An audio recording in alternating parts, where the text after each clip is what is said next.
heure d'information sur RTI 1. Madame, Monsieur, bonsoir, bienvenue dans ce journal. Le sommaire de cette édition. Décès du président tchadien Idriss Déby Itno, des suites de blessures reçues alors qu'il commandait son armée dans des combats contre des rebelles dans le nord du Tchad. Le maréchal à la tête du pays venait d'être réélu pour un nouveau mandat. Le président de la République ivoirien a exprimé sa compassion au peuple tchadien. Et Alassane Ouattara, en Côte d'Ivoire, soutient la communauté musulmane en cette période de Ramadan. Il a fait porter au COSIM un important don, essentiellement constitué de sucre, de riz et de numéraire.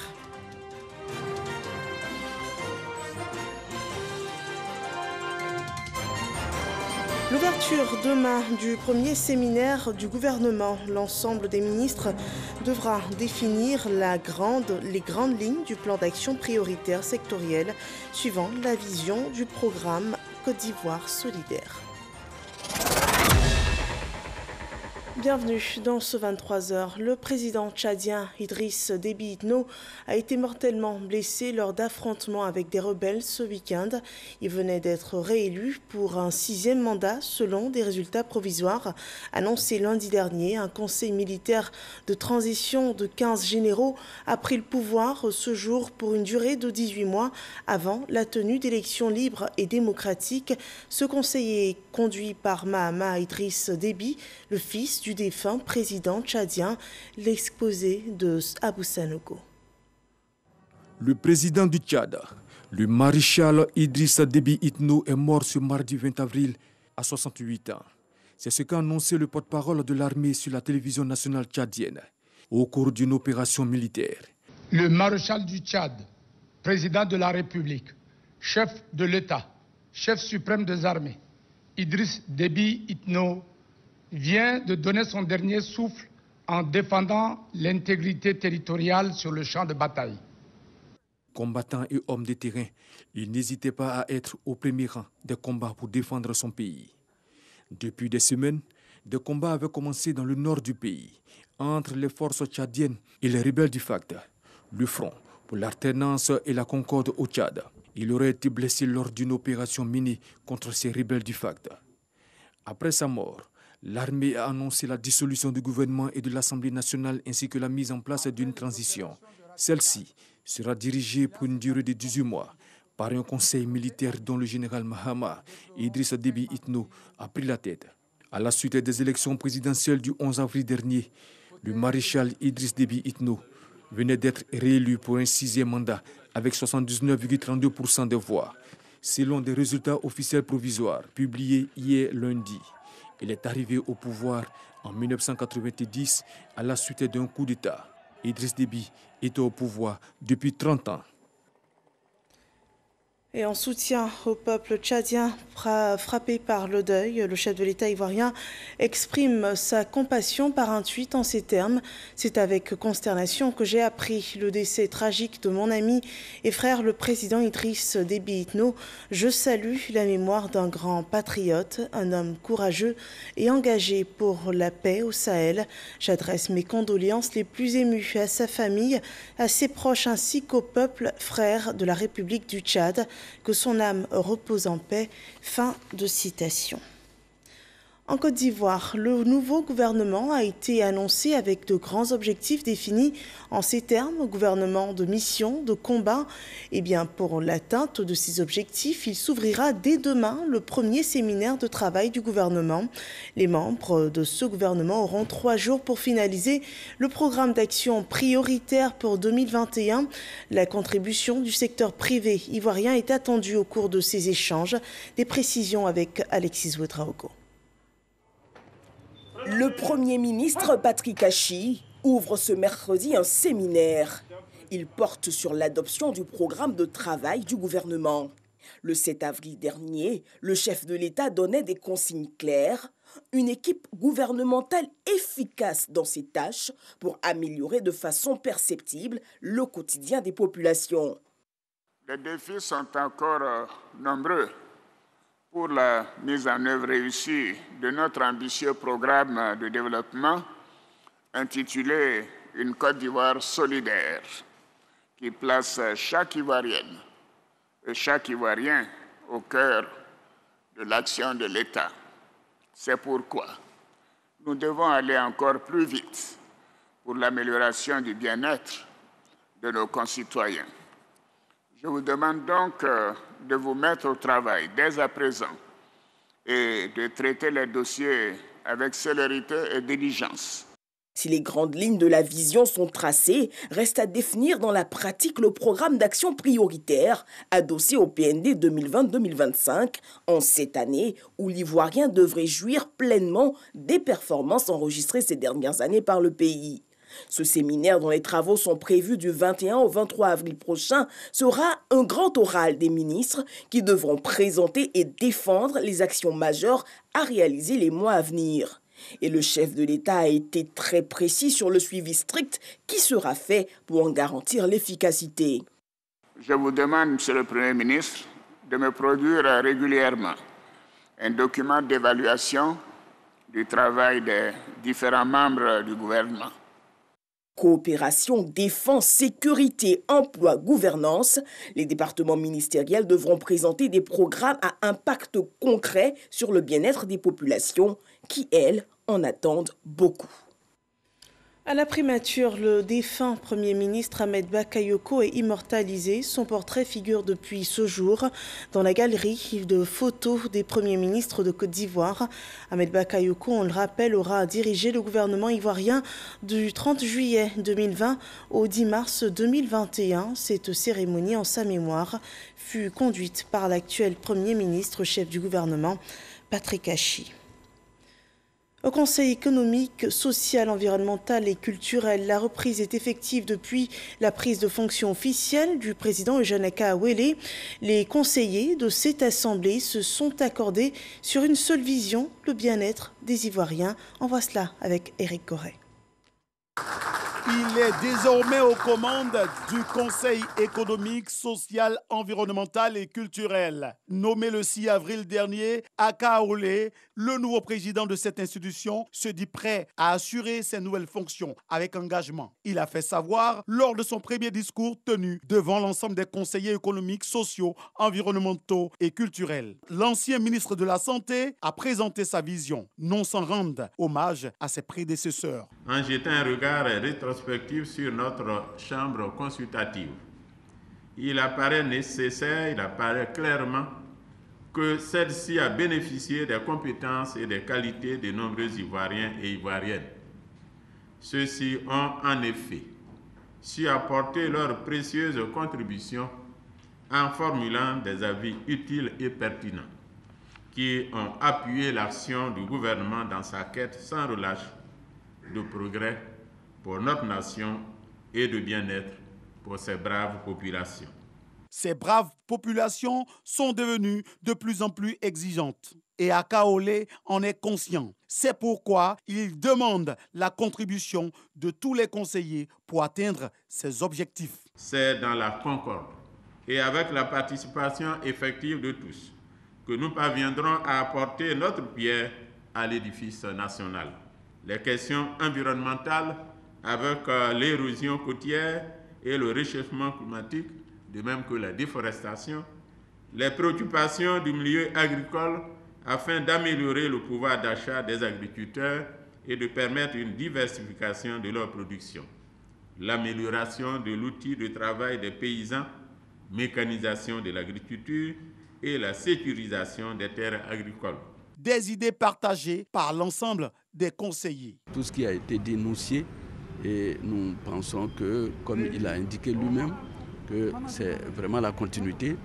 Et comme tout s'inscrit dans la vision du chef de l'État, nous pensons que le travail va se faire. Mais aussi féliciter le nouveau président pour sa nomination, parce que c'est un parcours qui indique le chemin de l'excellence, le chemin du travail bien fait et le chemin de tous ceux qui participent au développement de la nation. Le Conseil économique, social, environnemental et culturel est une assemblée consultative dont la mission est d'accompagner le gouvernement dans la mise en œuvre de sa politique sociale. À présent, une autre page de ce journal axée sur le Ramadan 2021. En Côte d'Ivoire, cette période a débuté il y a à peine une semaine. Cette période est dédiée à la prière, la méditation. Pour tout musulman, les aumônes sont aussi recommandées. Le Conseil supérieur des imams des mosquées et des affaires islamiques en Côte d'Ivoire a dans ce cadre reçu un important don du président de la République, Alassane Ouattara. Un don qui est à répartir sur tout le territoire national, nous dit Parga se reconnaît. Siège du COSIM situé à la grande mosquée de Trécheville. De par ce geste, le conseiller spécial du président de la République chargé des cultes et des affaires sociales, Drissa Koné, remet à la communauté musulmane à travers le COSIM, Conseil supérieur des imams des mosquées des affaires islamiques, le don du chef de l'État. Ce don du président de la République, Alassane Ouattara, vise à soutenir la communauté musulmane pendant ce mois de Ramadan, mois de piété et de partage. Il est composé de 68 tonnes, 300 kilos de sucre sont offertes aux structures, aux associations, aux mosquées et autres institutions religieuses. 66 tonnes de riz sont attribuées à ces mêmes entités pour Abidjan.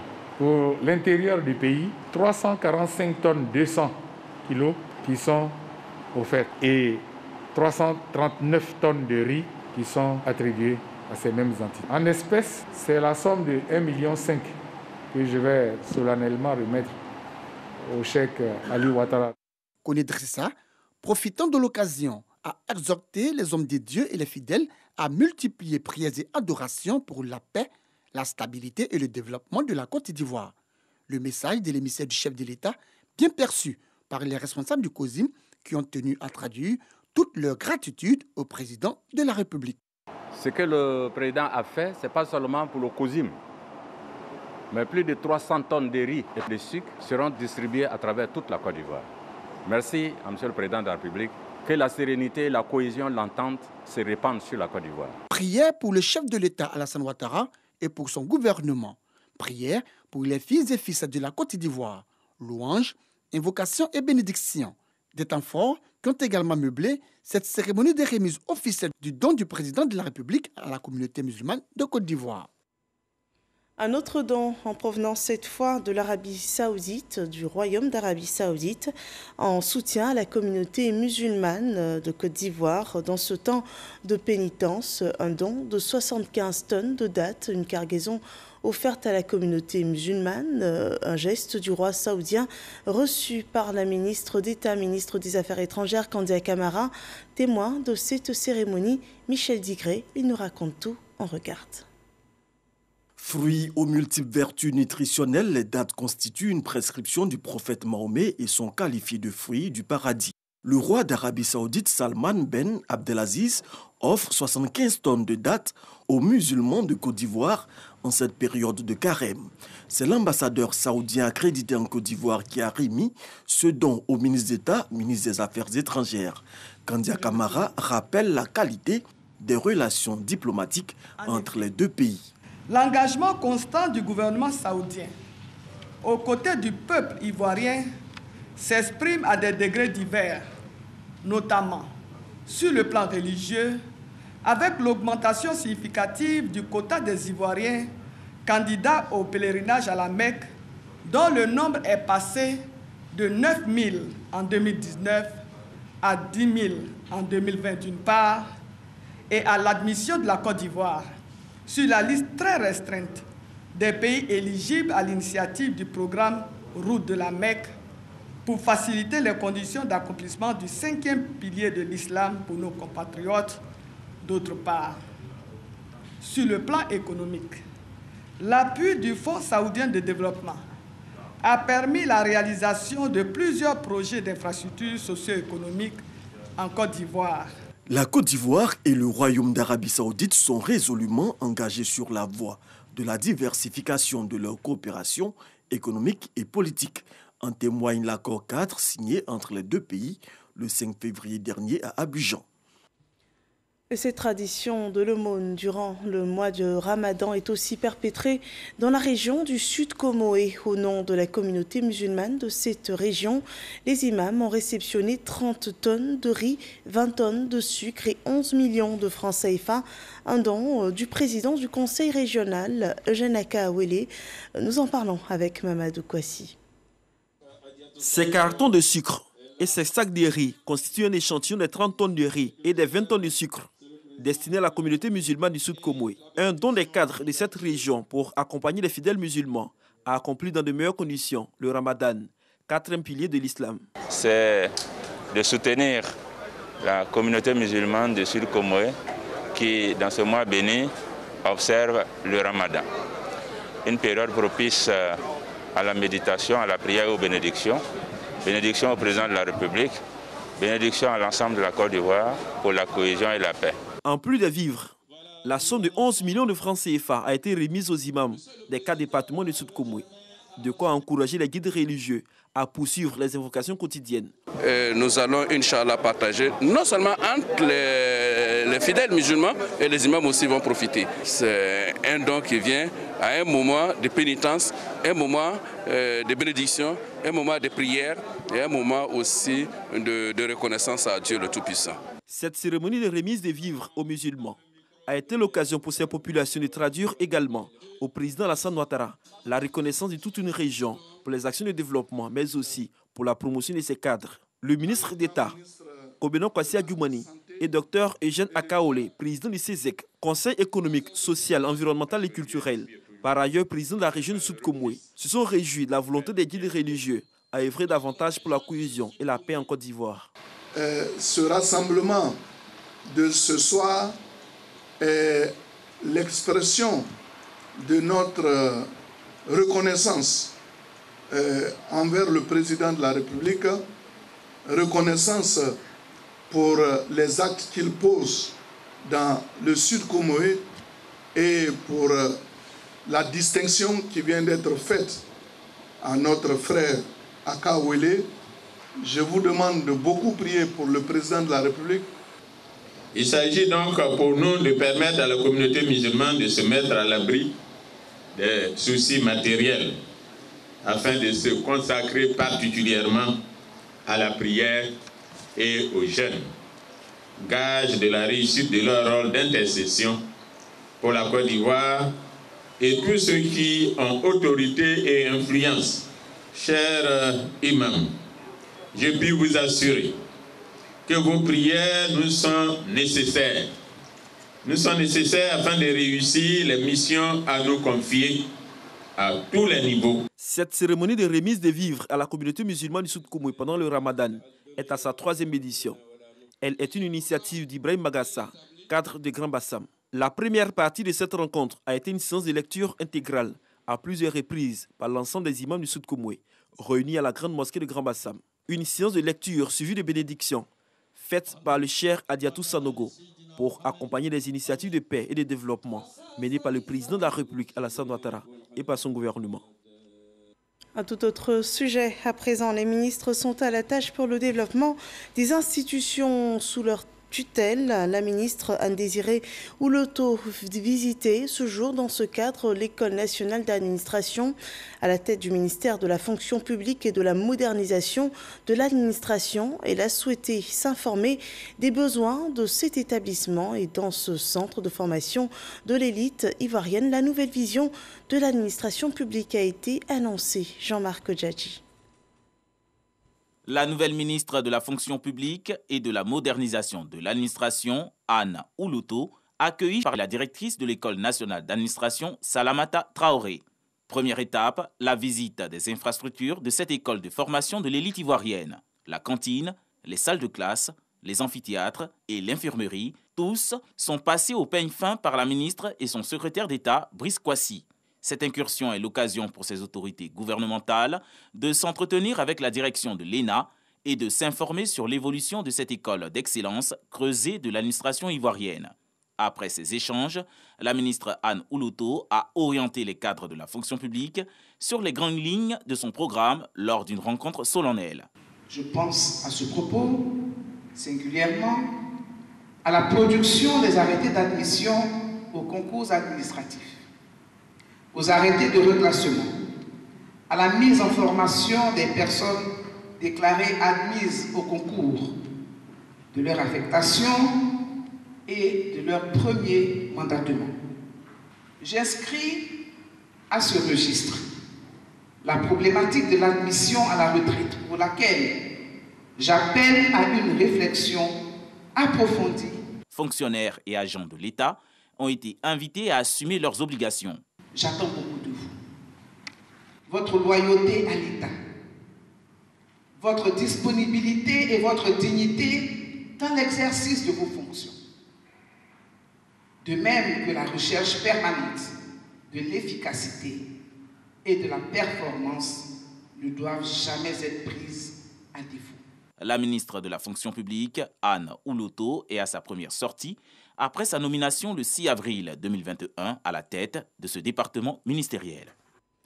Cette autre visite des structures de l'État, effectuée cette fois par le ministre de la Communication, des médias et de la francophonie, Amadou Koulibaly, s'est entretenu avec les responsables de l'ISTC Polytechnique et ceux du FDSP. Des orientations stratégiques pour le dynamisme de ces structures ont été données à cette occasion. Walter Amadou Ouattara. Accueil chaleureux pour le ministre de la Communication, des médias et de la francophonie au siège du Fonds de soutien et de développement de la presse, FSDP. Cet établissement public national a entre autres pour mission le financement de la formation du personnel des entreprises de presse et la garantie des emprunts des sociétés de communication audiovisuelle. Après une présentation du FSDP, cette prise de contact du ministre s'est transformée en séance de travail. Des échanges ont permis à la responsable des lieux d'exposer les projets urgents. Les orientations du ministre, voilà, qui veut que le périmètre d'intervention du FSDP s'élargisse aux médias numériques, qui veut que tout ce qui est les aspects contrôle, afin que les ressources que l'État met à la disposition du fonds se soient bien gérées. À l'Institut des sciences et techniques de la communication, c'était quasiment le même exercice. Notre vision, être la référence de la formation des professionnels de l'information, de la communication et du numérique. Le ministre de la Communication, des médias et de la francophonie a traduit sa volonté de redynamiser les structures visitées ce jour. La visite à l'ISTC nous a permis de voir tout le travail qui a été fait par le directeur général, M. Damoussa. L'ISTC aujourd'hui peut se targuer de dépasser le cadre de la Côte d'Ivoire et chercher à conquérir donc l'espace sous-régional dans un premier temps en raison de la qualité de la formation qui est fournie. Nous avons pu donner quelques orientations allant dans le sens de l'élargissement du périmètre du FSDP en tenant compte des nouveaux médias aujourd'hui, mais en tenant compte également de l'ouverture de l'espace audiovisuel qui voit arriver des chaînes privées donc dans notre espace, avec notamment la réalisation de la TNT, la télévision numérique terrestre. Donc c'est toutes ces orientations que nous avons données. Pour atteindre ces objectifs, le ministre Amadou Koulibaly compte sur la contribution de tous les acteurs du secteur. Nous sommes mardi, jour du dossier économique, et ce soir, il porte sur l'apport des fêtières aux PME. Quel est l'impact réel de ces associations sur ces entreprises qui, pour certaines, ont des difficultés? Cheikh Koné a enquêté sur le sujet. On regarde.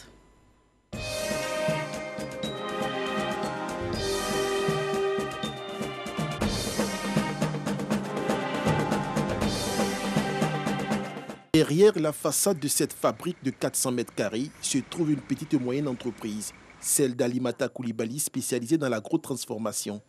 Voilà maintenant 12 ans que l'aventure entrepreneuriale d'Alimata a débuté non sans difficulté sur toute sa chaîne de valeur, de la transformation au financement, en passant par la commercialisation de ses produits. Il y a une autre commande pour le mois de Ramadan qu'on doit livrer demain, est-ce qu'on pourra?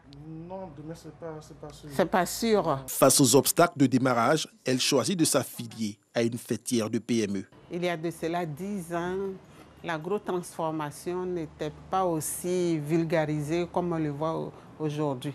Mais je sentais que c'était un projet d'avenir. Il est innovant, donc en restant seul, on est isolé. Pour adhérer à ce groupement, Alimata a fourni, en plus de son agrément d'exploitation, un droit d'adhésion qui oscille entre 200 et 500 000 francs CFA en fonction des fêtières. L'avantage d'être dans une fédération, c'est de surtout avoir les informations. Ces informations, Inès Kouakou, gérante d'une PME dans l'édition, dit les avoir sans pour autant adhérer à une association de PME. Elle n'en voit pas l'utilité. La PME en Côte d'Ivoire se débat au quotidien, fêtière ou pas. Donc, tant qu'à y faire, je préfère en tout cas, avec nos propres efforts, essayer justement de sortir, on va dire, de l'abîme ou bien de pouvoir se faire une place au soleil. L'entreprise d'Inès a 10 ans d'existence. Son projet entrepreneurial, elle a porté de bout en bout, seule, sans l'aide d'une fêtière. Enfin, c'est peut-être un regard de loin, mais je ne vois pas exactement ce qu'ils font pour aider véritablement les petites et moyennes entreprises à émerger. Aujourd'hui, en Côte d'Ivoire, l'écosystème des PME est très dynamique, mais le foisonnement des associations ou groupements avec des objectifs aussi divergents que multiples retarde le développement de ces entreprises. Ces dernières années, on en dénomme environ 8 qui disent tous défendre la cause des 90 000 PME recensées officiellement sur le territoire national. Il s'agit de la Fédération ivoirienne des PME, le Mouvement des PME, le Groupement des acteurs fédérations et assimilés, GAFA, la Confédération générale des PME et la dernière née, la plateforme unique des PME. La liste n'est pas exhaustive, une floraison dont la pertinence des actions est diversement interprétée. Comment on peut justifier qu'il y ait autant de fêtières qui gèrent la PME? Et si ces fêtières-là se justifient, pourquoi on a autant de problématiques que la PME n'arrive pas à régler? Parce qu'une fêtière est censée apporter à ses adhérents au moins un minimum d'accompagnement. Accompagnement pour lever du crédit, accompagnement pour la négociation même sociale, pour pouvoir réduire les impôts ou l'impact de l'impôt. En 2014, une loi d'orientation a été adoptée par le Parlement pour renforcer le cadre légal et juridique des PME. Bien avant, c'était la mise sur pied du programme Phoenix conçu pour le développement des PME sur la période 2015-2020. Il était doté d'un montant global d'environ 96 milliards de francs CFA. À ce jour, les petites et moyennes entreprises ont-elles réellement tiré profit de ces outils? Pour les acteurs de l'écosystème, le manque de synergie entre les actions des associations et la pluralité des interlocuteurs a fragilisé l'impact réel de ces mesures. Désiré Conan, chef d'entreprise depuis une quinzaine d'années, fait partie de ceux qui réclament une nouvelle approche. La PME qui s'installe a simplement besoin d'accompagnement. Et l'accompagnement ne se retrouve pas forcément dans les fêtières. L'accompagnement se retrouve dans la qualité des accompagnants qu'on a. Et donc, l'État doit s'atteler à organiser un réseau d'accompagnants de belles factures qui est capable d'adresser les problèmes de la PME. Pendant qu'il est réclamé un nouveau paradigme pour la prise en compte réelle de l'encadrement des PME, depuis 8 mois, une crise larvée est ouverte entre deux des plus importantes fêtières, la FIPME et la plateforme unique des PME. On a l'impression qu'aujourd'hui, la grande bataille, c'est de pouvoir contrôler les moyens pour pouvoir accompagner globalement les PME. Mais le problème ne devait pas être à ce niveau. Le problème, c'est qu'est-ce qu'on fait pour que les moyens qu'on met à disposition bénéficient à la PME. D'où vient le problème? Un protocole d'entente signé le 22 septembre 2020 annonçait la création d'une plateforme unique des PME, une initiative à l'origine de la polémique. Le ministère nous a plusieurs fois invités à son bureau pour nous demander de marcher cette plateforme. Mais je dis quelque part non, simplement parce que cette plateforme, sur le plan des tests législatifs, des tests qui la réglementent, n'est pas conforme à ce qui existe. Ce n'est pas possible d'aller dans un système qui n'est pas conforme à la loi. Regardez au Nigeria, vous avez le Nigerian Manufacturing Association. Ils sont puissants. Allez au Maroc. Mais parce qu'ils ont décidé d'être tous dans, dans le même groupement pour réfléchir, pour trouver des solutions à leurs problèmes. Donc nous, il n'y a pas de guéguerre. Nous demandons simplement qu'ensemble, nous puissions nous retrouver pour aborder les vrais problèmes des PME. Une guéguerre jugée contre-productive pour l'écosystème des PME qui fait déjà face à plusieurs problématiques sans issue. Ces fédérations ne sont pas là pour elles seules. Elles sont là pour accompagner les PME. Tant qu'il y a une guéguerre, nous sommes pénalisés. Donc vraiment de grâce qu'ils se mettent ensemble. Saisi du dossier, le ministère de la promotion des PME, pointé du doigt à tort ou à raison, manœuvre entre les différents protagonistes pour une sortie de crise. Au niveau du ministère, nous, on n'a pas de parti pris. Nous travaillons pour qu'il y ait l'unité, l'union dans l'action que nous voulons mener. Et ce que le ministre recherche, c'est plutôt l'unité, la cohésion pour être crédible. Parce qu'à plusieurs, on parle avec plusieurs voix, on ne sait pas qui écouter. 98% des entreprises formelles recensées sur le territoire national sont des petites et moyennes entreprises. Elles emploient plus de 24% de la population active du pays. Un vivier inestimable pour le développement économique de la Côte d'Ivoire. Parler d'une seule voix pour adresser efficacement leurs difficultés est, semble-t-il, l'ultime issue pour les rendre plus compétitives. L'encadrement des PME en Côte d'Ivoire et l'impact des fêtières sur leur développement, un sujet développé par Cheikh Koné. Voyons à présent l'impact des actions de lutte anti-Covid sur l'évolution de la situation sanitaire en Côte d'Ivoire.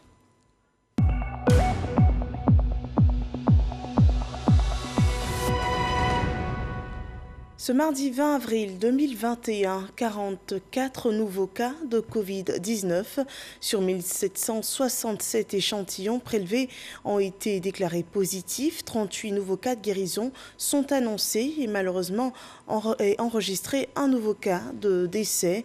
Ce 20 avril, la Côte d'Ivoire compte 45 614 cas confirmés, dont 45 199 personnes déclarées guéries, 275 personnes décédées.